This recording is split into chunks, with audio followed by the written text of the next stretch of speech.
प्रधानमंत्री नरेंद्र मोदी ने भूटान नरेश जिग्मे खेसर के साथ गर्मजोशी भरी बैठक की है। पीएम नरेंद्र मोदी और भूटान के नरेश ने राष्ट्रीय सुरक्षा हितों पर ध्यान देने के साथ ही संबंधों का विस्तार करने के लिए 5 सूत्री व्यापक रोड मैप पर ध्यान केंद्रित करते हुए बात की। पूर्व कांग्रेस नेता गुलाम नबी आजाद ने जम्मू कश्मीर में हुए कार्यक्रम में पीएम मोदी की तारीफ की है। उन्होंने कहा है, मैंने कई मुद्दे को लेकर के पीएम मोदी की कितनी आलोचना की, लेकिन वह उनके प्रति बहुत उदार रहे और उन्हें अनुच्छेद 370 और सीए के सहित कई मुद्दे पर उनके खिलाफ दिए गए तीखे बयानों के बावजूद उन्होंने उनसे बदला लेने की कोशिश नहीं की। पूर्व सीएम उद्धव ठाकरे ने अपनी पार्टी की महिलाओं पर थाने पे हुए हमले को लेकर के सिंधे गुट पर हमला किया है। उन्होंने कहा है कि आनंद दिग्गे के थाने को गुंडों की थाने करने का प्रयास चल रहा है। ठाकरे ने कहा है कि एकनाथ शिंदे मुख्यमंत्री नहीं गुंडा मंत्री कहना चाहिए। उन्होंने डिप्टी सीएम देवेंद्र फडणवीस ठाकरे को बेकार गृह मंत्री बताया है। वहीं नागपुर में वीर सावरकर गौरव यात्रा कार्यक्रम को संबोधित करते हुए देवेंद्र फडणवीस ने उद्धव ठाकरे को जवाब दिया। उन्होंने फिल्म पुष्पा के डायलॉग के स्टाइल में कहा है, मैं फरतूस नहीं करतूस हूं, झुकेगा नहीं साला। तेलंगाना बीजेपी चीफ बंदी संजय कुमार को पुलिस ने करीमनगर स्थित आवास से हिरासत में ले लिया है। तेलंगाना बीजेपी चीफ ऐसे समय पर हिरासत में लिया गया है जब 3 दिन बाद 8 अप्रैल को प्रधानमंत्री नरेंद्र मोदी राज्य के दौरे पर पहुंचने वाले हैं। एक न्यूज रिपोर्ट के अनुसार पुलिस देर रात करीमनगर में बंदी संजय के आवास पर पहुंची और उन्हें हिरासत में ले लिया। बॉम्बे हाई कोर्ट ने कहा है कि 2 वयस्कों के बीच संबंध में खटास पैदा हो जाना या रिश्ते की शादी परिणत न होने मात्र उनमें से एक बाद बलात्कार आरोप नहीं लग सकता है। जस्टिस भारती डोगरे ने 24 मार्च को दिए गए अपने फैसले में बलात्कार के आरोपी व्यक्ति को बरी कर दिया है। गौरतलब है कि एक महिला ने उस व्यक्ति के खिलाफ उपनगरीय बरसोवा थाना 2016 में बलात्कार का मामला दर्ज किया था। इस मामले के फैसले की प्रति इस सप्ताह उपलब्ध हो पाई। कल रात महाराष्ट्र के नंदुरबार शहर में 2 गुटों के बीच पत्थरबाजी हो गई। पथराव में 2 पुलिसकर्मी घायल हो गए। हंगामे की वजह अभी तक साफ नहीं हो पाई है। वरिष्ठ पुलिस अधिकारी ने जानकारी दी है, अब तक 6 से 7 लोगों को गिरफ्तार किया गया है जिन्होंने पत्थरबाजी की शुरुआत की थी। ये पत्थरबाजी 2 गुटों के बीच आपसी विवाद के कारण बताई जा रही है। सुप्रीम कोर्ट आज कांग्रेस समेत 14 राजनीतिक दलों की उस याचिका पर सुनवाई करेगा जिसमें केंद्रीय जांच एजेंसी के दुरुपयोग का आरोप लगा है। विपक्षी दलों की याचिका पे प्रधान न्यायाधीश डीवाई चंद्रचूड़ की अध्यक्षता वाली 3 सदस्यीय पीठ मामले में सुनवाई करेगी। इस याचिका में भविष्य के लिए दिशा निर्देश जारी करने की मांग की गई है। कर्नाटक विधानसभा चुनाव से पहले कन्नड़ फिल्म स्टार सुदीप और दर्शन तूगुदीपा भाजपा में शामिल होने की संभावनाएं, कई मीडिया रिपोर्ट्स में इसका दावा किया गया है और साथ ही पार्टी सूत्रों के मुताबिक दोनों कलाकार दोपहर 2 बजे आसपास कर्नाटक के बेंगलुरु की एक निजी होटल में पार्टी में शामिल होंगे। मई महीने में 9वें वर्ष में प्रवेश करने जा रही मोदी सरकार इस जश्न को मनाने के लिए एक व्यापक रणनीति तैयार कर रही है। बता दें कि 2024 में आम चुनाव होने वाले हैं। ऐसे में सरकार गरीबों के कल्याण के लिए शुरू की गई अपनी योजना के लिए दीर्घकालिक परिणामों के बारे में लोगों को बताने के लिए प्रचार प्रसार में ध्यान केंद्रित कर रही है। कांग्रेस नेता राहुल गांधी मानहानि मामले के बाद पार्टी से सतर्क नजर आ रही है। खबर है कि कांग्रेस ने कर्नाटक विधानसभा चुनाव के दौरान प्रधानमंत्री नरेंद्र मोदी पे सीधे हमला करने से बचने के लिए कहा है। 2019 में रैली के दौरान मोदी सरनेम को लेकर के विवादित टिप्पणी करने के चलते मार्च में ही सूरत की कोर्ट ने राहुल गांधी आपराधिक मानहानि मामले में दोषी ठहराया था। अगले साल आंध्र प्रदेश में विधानसभा चुनाव होने हैं। ऐसे में बीजेपी यहां सरकार बनाने के लिए आज से ही कोशिश करना शुरू कर चुकी है। अभिनेता राजनेता पवन कल्याण ने नई दिल्ली बीजेपी के राष्ट्रीय अध्यक्ष जेपी नड्डा से मुलाकात की है। हालांकि मुलाकात के बाद कहा है कि आंध्र प्रदेश में अगले साल होने वाले चुनाव के लिए चुनावी गठबंधन पर फैसला करने के लिए और बातचीत की जरूरत है।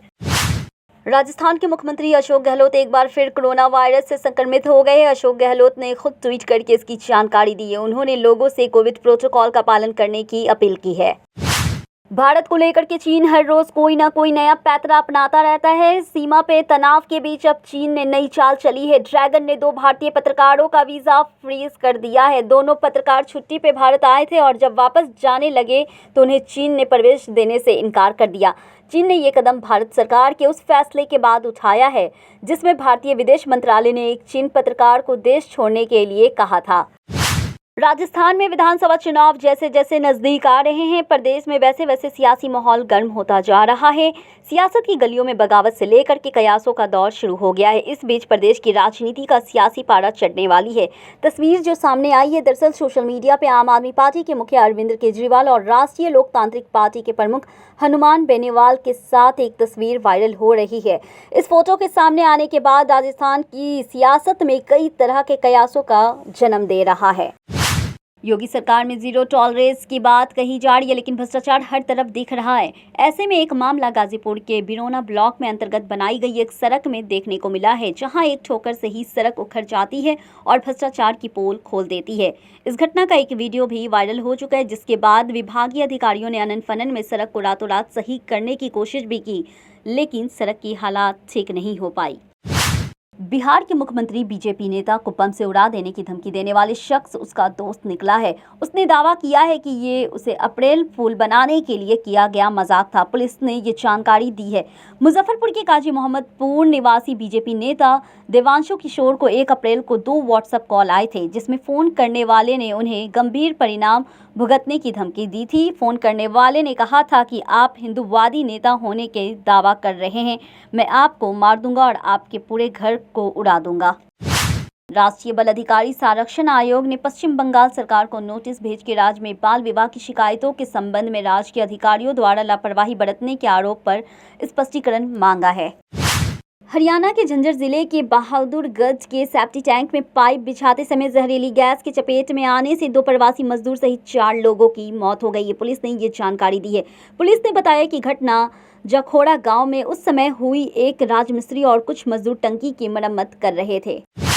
इंदौर में मानव तस्करी का मामला सामने आया है, जहां एक नाबालिग अपहरण का 50,000 रुपए में बेचने का प्रयास किया गया है। अपने मकसद में नाकामयाब हुए तो नाबालिग को मौत के घाट उतार दिया।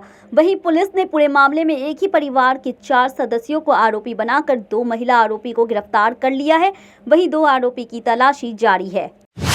स्कूल के टीचर और कविता पाठ करने वाले की किसी से क्या दुश्मनी हो सकती है, लेकिन बदमाशों ने बेरहमी से चाकू के उन पर ताबड़तोड़ वार किए और फरार हो गए। ये मामला कोटा के संभाग के झालावाड़ का है, जहां स्कूल की छुट्टी होने के बाद टीचर अपने घर जा रहे थे, तभी रास्ते में ही बदमाशों ने हमला कर दिया।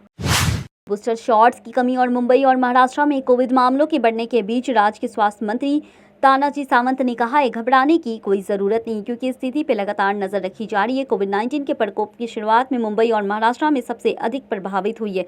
मुंबई में 1089 और महाराष्ट्र में 3532 एक्टिव केस दर्ज किए गए। 6 जिलों में पॉजिटिव रेट 10% से अधिक है। बीजेपी के नेता और महाराष्ट्र के मंत्री चंद्रकांत पाटिल ने कहा है कि शिवसेना के प्रमुख उद्धव ठाकरे को अपने शब्दों का प्रयोग सावधानी से करना चाहिए। ठाकरे ने दिन में राज्य के गृह मंत्री देवेंद्र फडणवीस पर निशाना साधा और ठाणे के शिवसेना की एक महिला कार्यकर्ता पर कथित हमले के बाद उन्हें बेकार कहा था। पाटिल ने आगे कहा है कि उद्धव ठाकरे राज्य में सत्ता गंवाने के बाद निराश हैं। उन्हें शब्दों का प्रयोग सोच समझ के करना चाहिए, नहीं तो राज्य की जनता उन्हें सबक सिखाएगी। योगी आदित्यनाथ सरकार के मंत्री हुए कोरोना पॉजिटिव, जानिए अब कैसा है हाल। पिछले 2 से 3 दिन स्वास्थ्य गड़बड़ लगने के चलते कराया था कोविड टेस्ट। कल मंत्री सूर्य प्रताप शाही को कोविड रिपोर्ट पॉजिटिव आई। फिलहाल होम आइसोलेशन में मंत्री सूर्य प्रताप शाही हैं। अमेरिका के पूर्व राष्ट्रपति डोनाल्ड ट्रंप न्यूयॉर्क में पेशी के बाद वापस फ्लोरिडा लौट आए हैं। यहां उन्होंने अपनी पेशी को लेकर के सार्वजनिक बयान जारी किया है। उन्होंने कहा है, मैंने कभी नहीं सोचा था कि अमेरिका में ऐसा कुछ हो सकता है। मैंने अपने देश के निडरता से रक्षा करने के लिए एकमात्र अपराध किया था। हमारा देश नर्क में जा रहा है।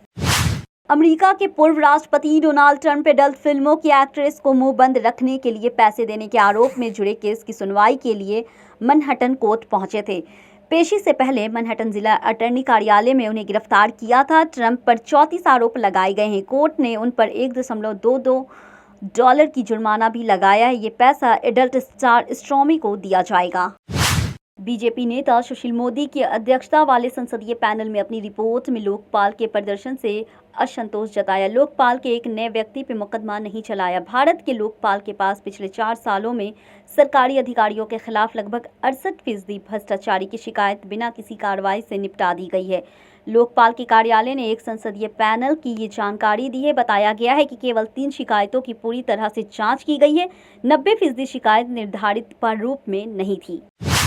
देश में एक बार फिर कोरोना मामले डराने लगे। केस में बढ़ोतरी के साथ अब मौत के मामले भी हर दिन रिकॉर्ड किए जा रहे हैं। राजधानी दिल्ली में बीते दिन एक व्यक्ति की कोरोना से मौत हो गई है।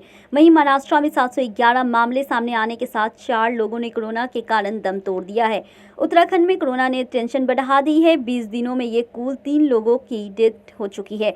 पंजाब भी एक बार फिर कोरोना के आसार दिखाने लगा है। राज्य में स्वास्थ्य मंत्रालय ने बीते 24 घंटे के आंकड़े जारी कर बताया है कि होशियार और जालंधर में कोरोना में 2 लोगों की मौत हो गई है। वहीं 38 नए मामले दर्ज किए गए हैं। जारी आंकड़ों के मुताबिक देश भर में मरने वाले 9 कोरोना मरीज में से दिल्ली और पंजाब से 2-2 मौत हुई है।